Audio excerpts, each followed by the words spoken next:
Foi descoberto por Galileu, refinado por Isaac Newton, e na mão de Albert Einstein deu origem à teoria mecânica do cosmos. Foi um dos mais profundos mistérios em toda a física. Todos os corpos caem com a mesma aceleração constante. No vácuo, todos os corpos caem com a mesma aceleração constante.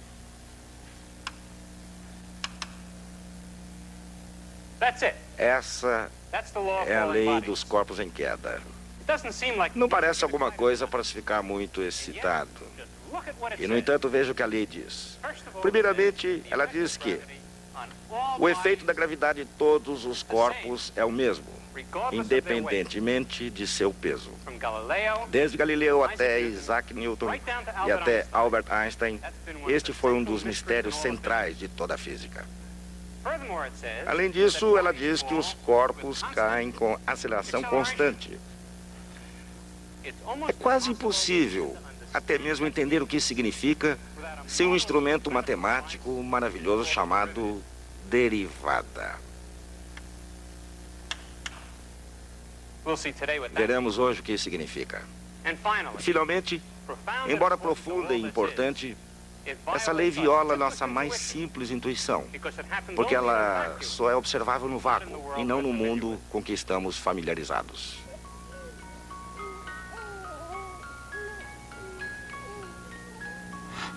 Para todos nós, o efeito da gravidade terrestre foi, provavelmente, o primeiro encontro com as leis da natureza.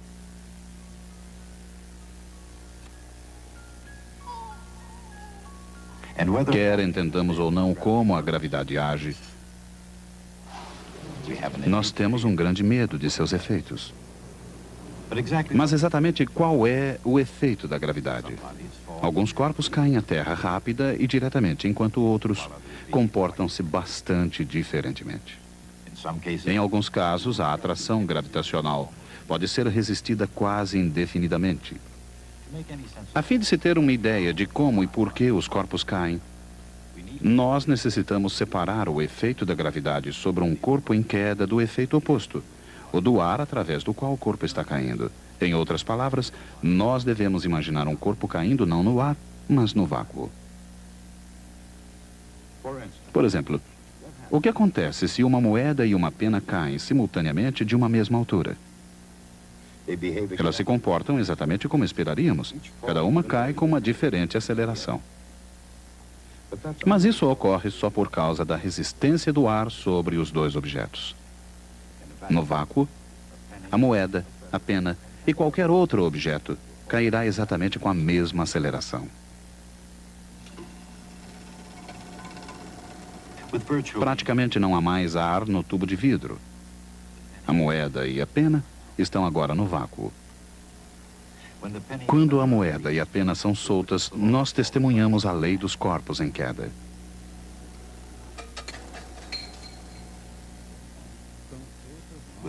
Sem o efeito da resistência do ar, em outras palavras, no vácuo, todos os corpos, independentemente de seu peso, cairão exatamente com a mesma aceleração.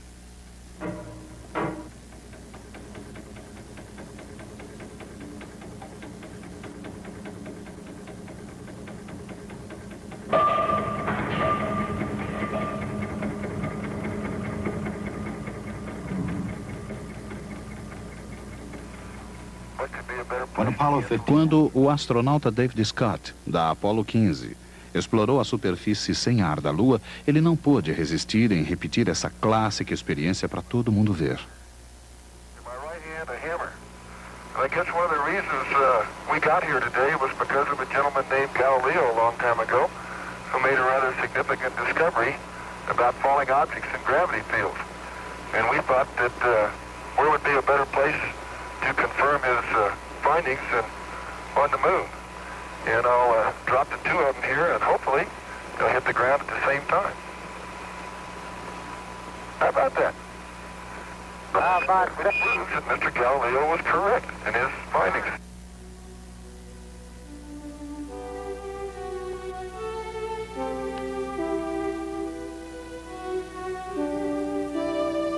O senhor Galileu estava correto. Quase 400 anos atrás, no tempo em que todos acreditavam que os corpos mais pesados caíam mais depressa que os mais leves, Galileu imaginou que no vácuo todos os corpos deveriam cair com a mesma aceleração.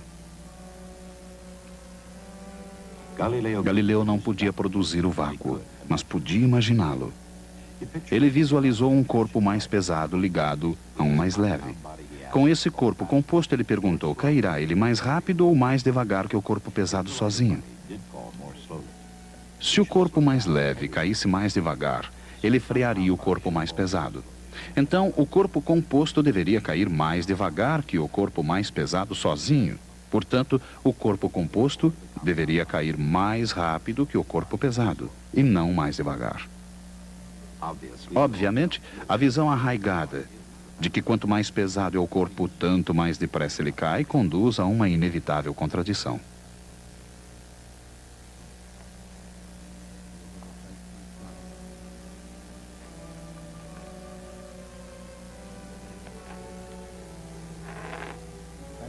Galileu imaginou que a única visão logicamente aceitável seria de que todos os corpos, independentemente de seus pesos, caem exatamente com a mesma aceleração, desde que os efeitos da resistência do ar sejam removidos. Se todos os corpos no vácuo caem com a mesma aceleração, a próxima pergunta é: qual é exatamente esta aceleração?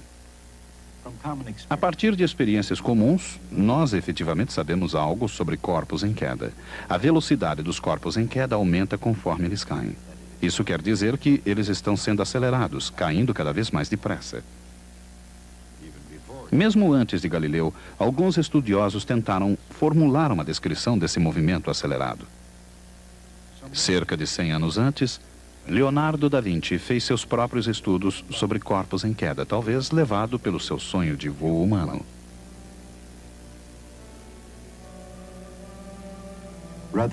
Ao invés de perguntar quão rápido cai um corpo, Leonardo da Vinci perguntava quanto ele cairia em sucessivos intervalos de tempo. Sua teoria de um movimento acelerado foi que um corpo cairia distâncias maiores em intervalos de tempo maiores. Ele previu que essas distâncias seguiriam a ordem dos números inteiros. Isto é, uma unidade de distância no primeiro intervalo de tempo, 2 unidades de distância no segundo intervalo de tempo e assim por diante. Galileu adotou o método de descrição de Da Vinci, mas ele chegou a uma conclusão diferente sobre como as distâncias aumentavam.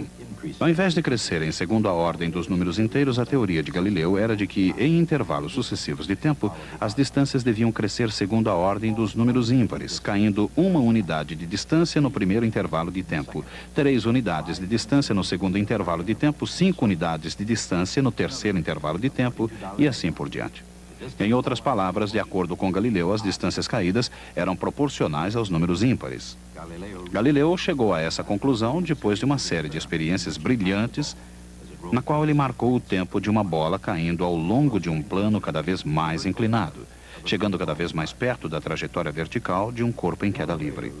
A lei de Galileu dos números ímpares pode ser vista em ação num lugar curioso. É um lugar que teria espantado aqueles grandes pensadores da Renascença, talvez até mais do que na superfície da Lua.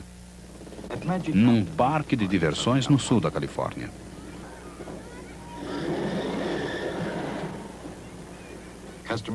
Os frequentadores pagam com prazer pelo privilégio de serem lançados através do espaço sob a influência da gravidade.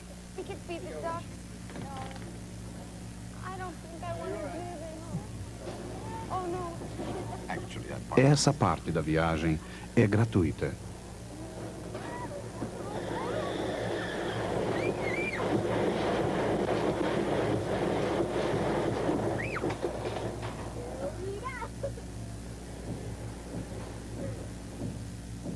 Na verdade, os frequentadores do parque pagaram por uma prova de sobrevivência.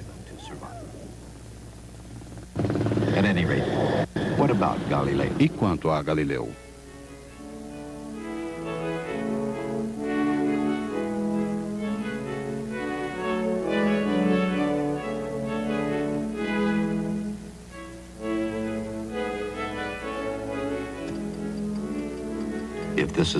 Se essa é uma unidade de distância, esta deveria ser 3. Esta deveria ser 5. E assim por diante. E é exatamente isso que se verifica. Galileu estava correto. Em intervalos sucessivos de tempo, as distâncias caídas realmente seguem os números ímpares. Mas há outra coisa acontecendo e Galileu a entendeu perfeitamente. Note a distância total caída em cada ponto. Após o primeiro intervalo de tempo, 1 unidade de distância. Após o segundo intervalo, 4 unidades de distância. Após o terceiro intervalo, 9 unidades de distância. Após o quarto, 16 unidades. Em outras palavras, ao fim de cada intervalo de tempo, a distância total caída é de 1, 4, 9, 16, 25 e assim por diante. Esses números são claramente quadrados perfeitos. Assim, a distância de queda é proporcional ao quadrado do tempo de queda. E dessa forma, a lei de Galileu pode ser escrita por uma simples equação, usando-se S para a distância e T para o tempo. S de T igual CT ao quadrado. Isso significa que estamos falando de distância como função de tempo. A distância S aumenta conforme o quadrado do tempo T. Esta constante C é numericamente igual à distância que o corpo cai no primeiro segundo. E é 16 pés, ou seja, pouco mais de 5 metros.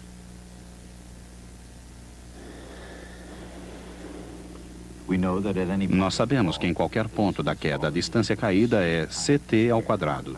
Assim, no instante T igual 2 segundos, a distância da queda foi de C2 ao quadrado, ou seja, 4C. Se usarmos 16 para o valor do C, então saberemos que a queda foi de 64 pés. Esses símbolos afirmam que, para qualquer valor do tempo T, nós podemos achar o valor de S. Nesse ponto, a petrificada passageira em queda livre pode nos perguntar quanto ela caiu em cada instante do mergulho. Um passageiro mais perspicaz pode querer saber também quão rápido ela está caindo. A velocidade é a distância caída dividida pelo tempo da queda. Se o corpo caiu 64 pés nos 2 primeiros segundos da queda, então a velocidade média da queda foi de 32 pés por segundo. Mas esta é apenas sua velocidade média durante os 2 primeiros segundos. No começo, ela estava ainda parada. No fim de 2 segundos, ela estava caindo muito mais depressa do que 32 pés por segundo. Obviamente, o que essa pessoa realmente quer saber não é a velocidade média, mas a velocidade exata num dado instante. No entanto, se nós tentarmos usar a mesma equação, dividindo a variação da distância pelo intervalo de tempo, teremos sérios problemas. Em qualquer instante durante a queda, digamos exatamente no instante 1 segundo e meio, a variação de distância de queda e o intervalo de tempo são nulos. Assim, uma fórmula que determina a velocidade dividindo-se a variação de distância entre os pontos A e B pelo intervalo de tempo é de pouco uso se tivermos o ponto A, mas não um ponto B separado. Para piorar a situação, o numerador e o denominador da fração seriam nulos, e é claro que dividir por zero é um desastre em matemática. À primeira vista, talvez, a expressão velocidade instantânea pareça uma contradição. No entanto, o bom senso nos afirma que um objeto em movimento deve ter uma certa velocidade em qualquer instante. O problema é algo mais que um jogo de palavras. É um dilema que intrigou os matemáticos por milhares de anos, mas existe uma maneira de resolvê-lo. Ao invés de perguntar pela velocidade instantânea num exato momento t, nós podemos perguntar qual é a velocidade média da mulher entre o instante t e h segundos mais tarde, no instante t mais h. Agora, o intervalo de tempo é simplesmente de h segundos. Se a distância de queda para qualquer instante t é ct ao quadrado, a distância de queda num instante t mais h é ct mais h ao quadrado.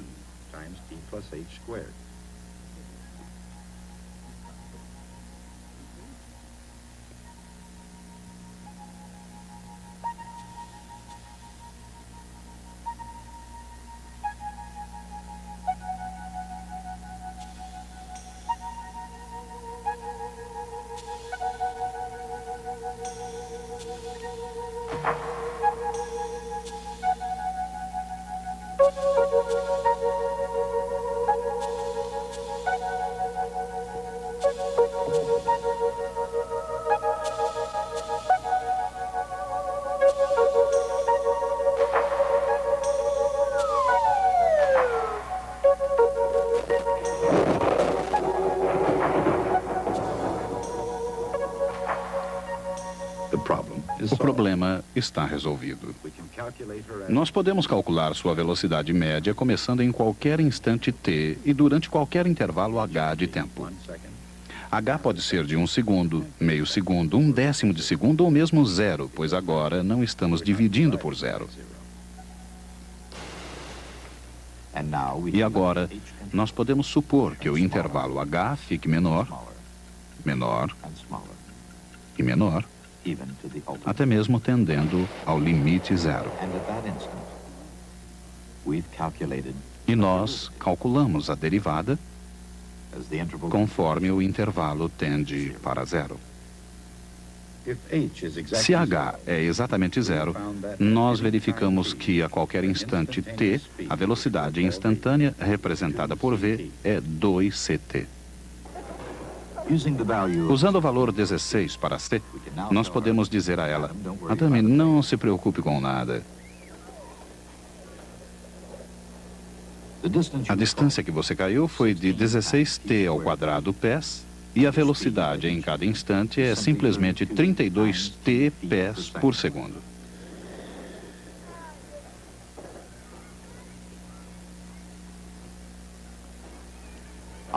Obviamente, ela está impressionada. Como você conseguiu calcular tudo isso? Ela pode perguntar. Não foi nada demais. Tudo que nós fizemos foi inventar a derivação. Na linguagem comum, derivação significa originando de, como bombom é um derivado de chocolate. Mas em matemática, a palavra tem um sentido técnico preciso, que é o seguinte: é a razão com que alguma grandeza está variando. A velocidade da mulher em queda é a derivada de sua distância desde o topo. Em outras palavras, a velocidade é a derivada da distância. Inicialmente, quando discutimos a sua velocidade média, nós estávamos praticamente fazendo álgebra, simplesmente substituindo letras por números na equação v igual a distância dividido por tempo. Mas quando começamos a trabalhar com intervalo de duração h, com h tendendo a zero, nós estamos calculando a derivada e ingressamos no mundo do cálculo diferencial. Cálculo diferencial é o processo matemático que usa as derivadas. O processo para calcular uma derivada chama-se derivação. É claro que o conceito de derivada não se aplica apenas a um corpo em movimento.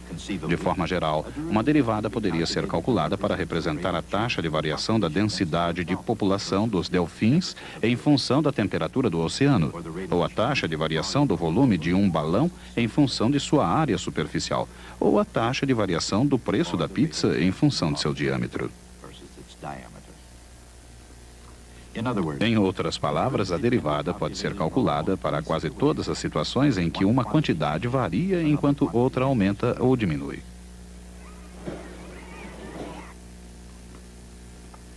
Para obter a velocidade a partir da distância, nós calculamos uma derivada. Mas e a aceleração de um corpo em queda? Para chegar da velocidade à aceleração, nós usamos a mesma coisa novamente. Se v é uma função de t dada por 2ct, então v para t mais h é dado por 2c t mais h.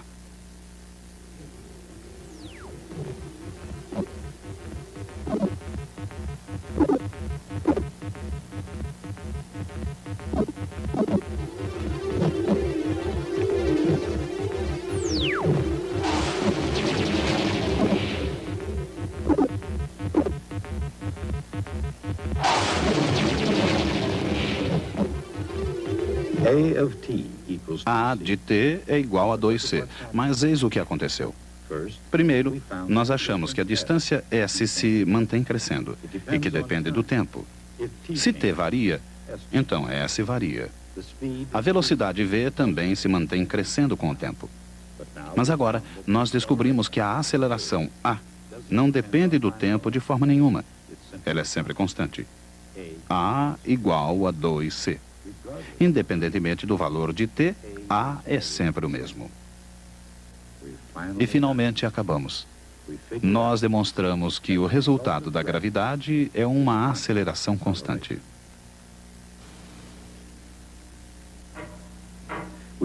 Nós conseguimos responder a 3 questões sobre corpos em queda: quanto, quão rápido e quão rápido ele cai mais rápido. Quanto nós podemos achar facilmente vendo a mulher em queda. Conseguimos até achar sua velocidade média apenas usando álgebra. Mas para descobrir precisamente quão rápido o corpo cai em cada momento e para descobrir quão rápido ele cai mais rápido, nós necessitamos uma ferramenta matemática nova e maravilhosa, a derivada. Utilizando a derivada, nós conseguimos o método mais elegante para descrever o movimento de queda.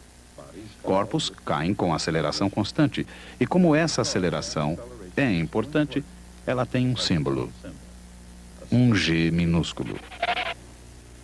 E G igual 2C. Agora nós podemos colocar as 3 asserções sobre corpos em queda na sua forma final. Nós substituímos C por G sobre 2.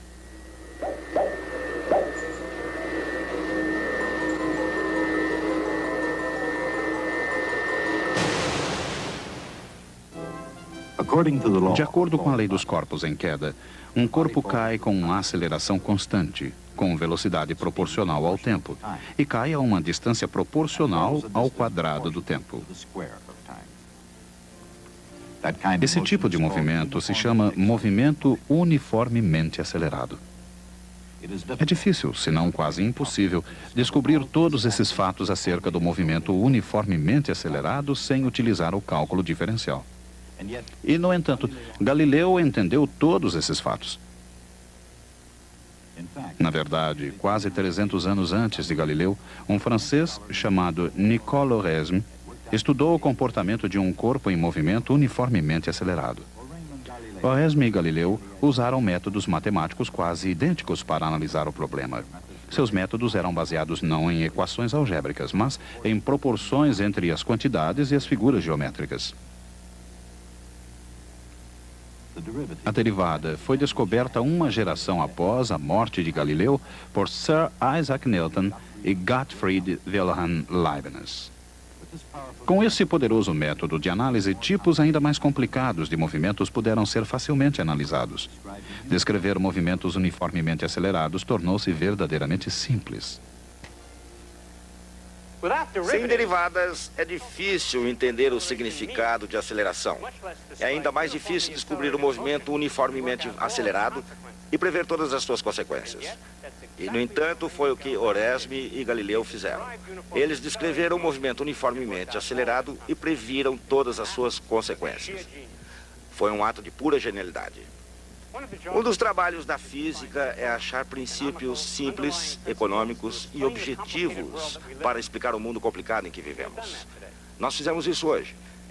Se eu soltar um corpo, ele cai sob a influência da gravidade da Terra. Ao cair, seu movimento sofre a oposição do ar, através do qual ele cai. Se eu puder retirar esse efeito da resistência do ar, então eu teria corpos caindo no vácuo. E poderemos observar um fato surpreendente. Todos os corpos caem com a mesma aceleração. Poderia estar satisfeito com esse fato. Além do mais, descobrir isso foi uma conquista impressionante. Mas certamente não estamos satisfeitos. Nós queremos saber por que isso é verdade. Qual é a natureza da gravidade para causar tão estranho comportamento? Tal questão tornou-se uma das mais profundas na história da física. Ela persistiu mesmo até nosso século. Ela foi o ponto de partida do qual Einstein construiu a teoria da relatividade geral. Mas com isso nós estamos nos adiantando em nossa história. Uma vez que aprendemos que existe uma só lei para todos os corpos em queda, o trabalho era descrever isso a todos com precisão. Nós fizemos isso também. A lei é: todos os corpos caem com a mesma aceleração constante. Aceleração é a medida da variação da velocidade e velocidade é uma medida da variação da distância. Assim, nós temos de fato 3 preciosas expressões matemáticas sobre corpos em queda. Elas são todas verdadeiras e elas estão relacionadas umas às outras por uma das maiores e mais cruciais descobertas da história da matemática, o cálculo diferencial. O cálculo foi descoberto por Isaac Newton e Gottfried Wilhelm Leibniz. Foi um triunfo maravilhoso. O mais importante evento na matemática em milhares de anos. Newton e Leibniz sacrificaram a alegria de sua descoberta numa disputa sobre quem merecia os créditos por tê-la descoberto primeiro. Tudo isso são detalhes na história que nós desvendaremos. De acordo com a lei dos corpos em queda, um corpo cai com aceleração constante, com velocidade proporcional ao tempo de queda, e cai uma distância proporcional ao quadrado do tempo de queda.